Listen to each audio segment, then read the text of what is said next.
Sveiki, aš Ona, esu chemijos mokytoja. Dažnai iš mokinių išgirstu klausimą, kam to reikia, į kurį vis sunkiau atsakyti. Esu tikra, kad su šiuo klausimu susiduria ir mano kolegos, kurių mokiniai vis klausia, kaip pritaikyti fizikos, matematikos, geografijos ar literatūros žinias. Ką jiems atsakyti?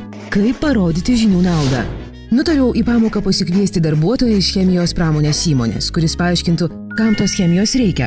Pradėjau jo ieškoti. Skambinau, rašiau elektroninius laiškus, ieškojau per pažįstamus ir kolegas, bet pasirodo tai ne taip paprasta. Mano laiškai nesulaukdavo dėmesio. Retas pašnekovas entuziastingai reaguodavo į mano pasiūlymą ir galiausiai pati pradėjau svarstyti, ar verta vargti, kol neužklydau į portalą www.kamtoreikia.lt. Pasirodo, tai vieta, kur sunkios paieškos tampa paprastos. Čia radau praktiką savo pamokai, kuri vaikams parodė, kaip cheminių reakcijų metu iš tam tikrų junginių atsiranda vaistai nuo kosulio. Panagrinėjau portalą detaliau ir pamačiau, kad ir kiti mokytojai čia gali rasti profesionalus, kurie padėtų paaiškinti Newtono dėsnius, parodytų, kaip kyla šimtaaukščiai dangoraižiai, paaiškintų, kaip dirbama su vertybiniais popieriais, ar kas yra investavimas, kaip informacija keliauja internetu ar mobiliuoju telefonu, kaip, ką, kodėl daro, bei kokių žinių reikia turėti teisininkui, gydytojui, konditeriui, inžinieriui, mechanikui.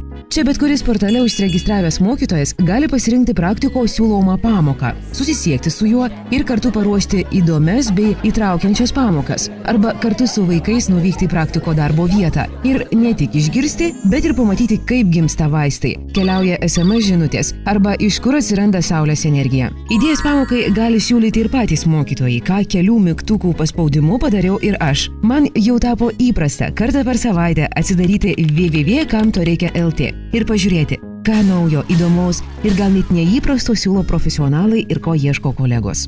Žinote, kartais net nepagalvoji, kad kažko reikia, kol nepamatai prieš akis.